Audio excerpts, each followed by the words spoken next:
Bonjour la scraposphère, c'est Scrapsody, j'espère que vous allez toutes et tous bien. Bienvenue sur ma chaîne. Je suis enchantée de vous retrouver aujourd'hui pour une nouvelle vidéo tutoriel en partenariat avec DIY Company. Aujourd'hui, je vais vous montrer comment réaliser des papiers design à l'aide de la planche de tampon Doodling de DIY Company. Pour réaliser mes fonds, j'ai pris un papier A4 que j'ai divisé en 4, ce qui me donne des formats A6 et c'est parfait pour faire de la carterie ou des cartes de Project Life. Dans cette courte vidéo, je vais vous montrer comment réaliser un panneau à l'aide du tampon chevron de la planche de tampon Doodling de DIY et compagnie. Je vais utiliser la technique du nuage, entre guillemets. Alors, c'est une technique assez simple à réaliser.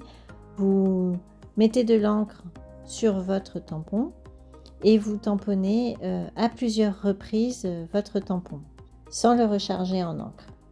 Ce qui permet d'avoir un premier tamponnage où le tampon est chargé en encre, un second où il y a un petit peu moins d'encre et donc le tamponnage est plus gris, on va dire, et un troisième tamponnage où on voit juste le nuage. Ça fait vraiment juste quelque chose de suggéré.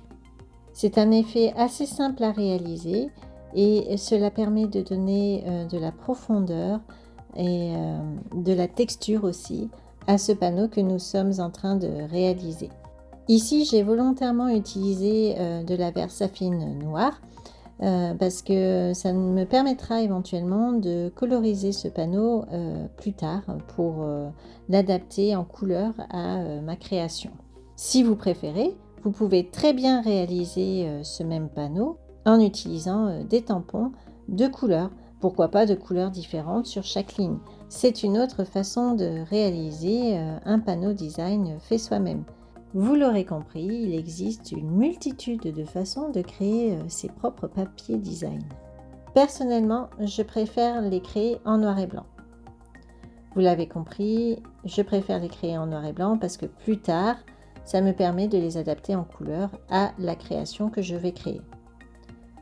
Mais ça a un autre intérêt aussi, ça me permet d'aller beaucoup plus vite lorsque je crée mon papier design. En effet, je n'ai pas à nettoyer mon tampon entre chaque couleur. Comme vous pouvez le constater, pendant que je blablatais avec vous, la carte a été très vite réalisée. La vitesse de la vidéo étant en vitesse normale, il m'a fallu à peine 3 ou 4 minutes pour réaliser ce panneau. Et en plus, ça permet de faire quelque chose sans prise de tête, donc c'est assez relaxant à faire. Pareillement, j'ai ici choisi d'alterner le sens des chevrons toutes les 3 lignes. Mais rien ne vous empêche de les alterner toutes les lignes, ou toutes les 2 lignes, toutes les 4 lignes, ou pas du tout. Peu importe, c'est vous qui choisissez et c'est vous qui créerez votre fond en fonction de votre envie au moment où vous le créez.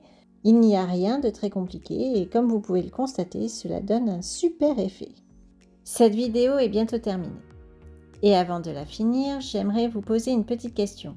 Est-ce que cela vous intéresse, un petit tutoriel où je vous montre comment utiliser ces fonds pour faire une carte? En attendant, je vous laisse découvrir le résultat final.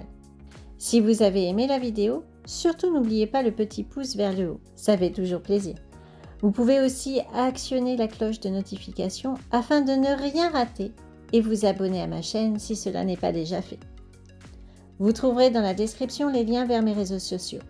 J'espère que cette petite vidéo vous aura plu et je vous remercie d'être là encore une fois ce jour. J'ai hâte de lire vos commentaires. Je vous dis à très vite pour une nouvelle vidéo. En attendant, portez-vous bien. Scrap bis à tous. Ciao ciao.